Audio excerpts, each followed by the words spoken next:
Hello YouTube. All right, we're back. Today we are going to talk about my Solstice. So I took a break in recording videos quite a few years ago. I stopped making videos for 2 or 3 years, and somewhere in that time I ended up buying this 2007 Pontiac Solstice GXP. Got it off of my sister. I've never made any videos about the Solstice.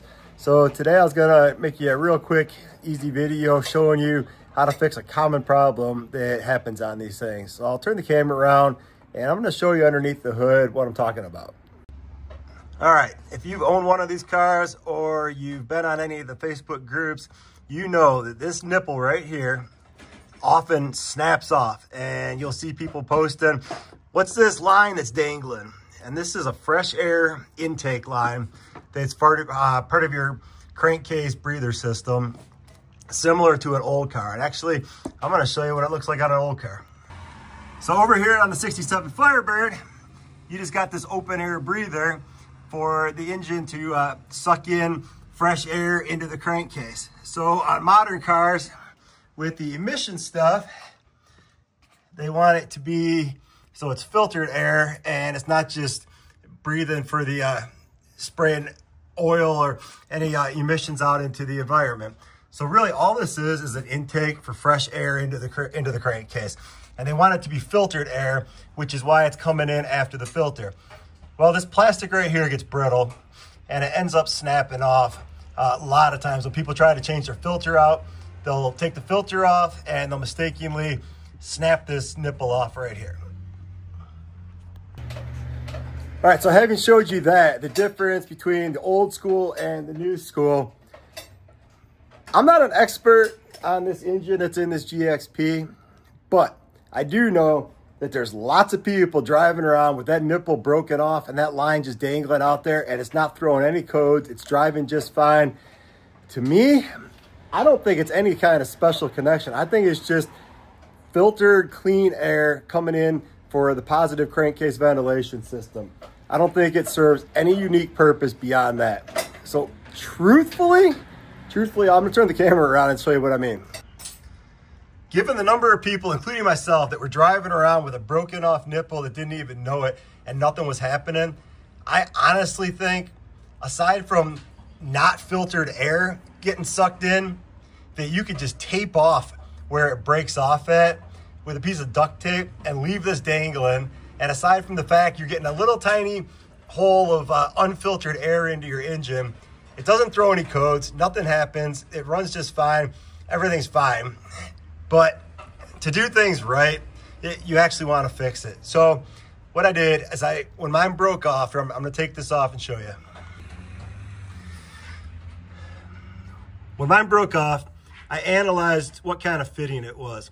And it turns out this is a 3/8 quick connect, like for a fuel line. That's exactly what it is.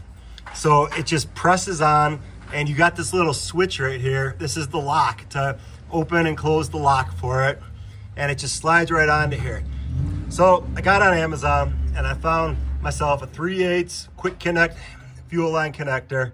The other end of it is a 1/4 inch national pipe thread. So it's a threaded on the other end. I took off this tube. So you got this hose clamp here, and you got one down there. So you just take this tube off, take it over to your workbench. Now I cut it off and sanded it and filed it so it was smooth across here. I got it to be the flattest surface I possibly could.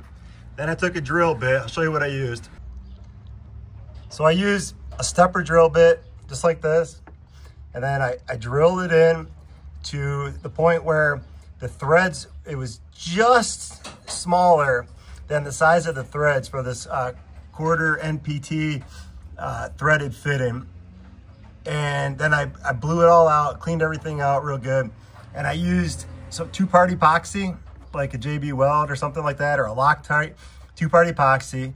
And I spread it all over the area, spread it all over the threads.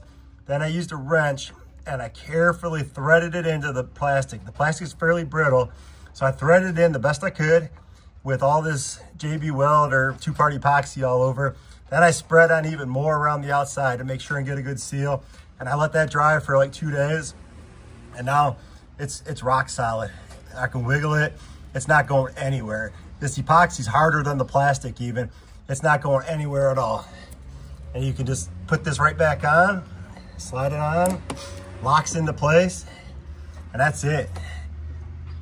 Locks on, nice and solid. I'd call it just as good as new, to be honest with you. Heck, maybe it's better than new with a metal fitting instead of a plastic fitting. So that's actually a pretty simple fix. The part's only $15.99 on Amazon. I'm gonna put a link in the comments. So if you wanna buy that part, then you just need some 2-part epoxy or single part, whatever. Some kind of glue that you wanna really set those threads, something that's gonna be stronger than the brittle plastic that it's threading into. And I've been driving it like this for a long time now. As far as I'm concerned, it's perfect. Now, that being said, my disclaimer, without being an expert on this engine, I think leaving it dangling is just about the same as on the old car with that filter sitting right on the valve cover. I think it accomplishes the same thing. I bet you could put a little filter right on the end of that dangling line and be just fine, and tape off the hole on the intake tube. But do it right. Do it right. Put a nipple on there, connect it, and solve your problem. Anyway, quick and easy video. Hope this helps some of y'all out there. If you like the content, please like, comment, subscribe. Do appreciate you watching. Thanks. Bye.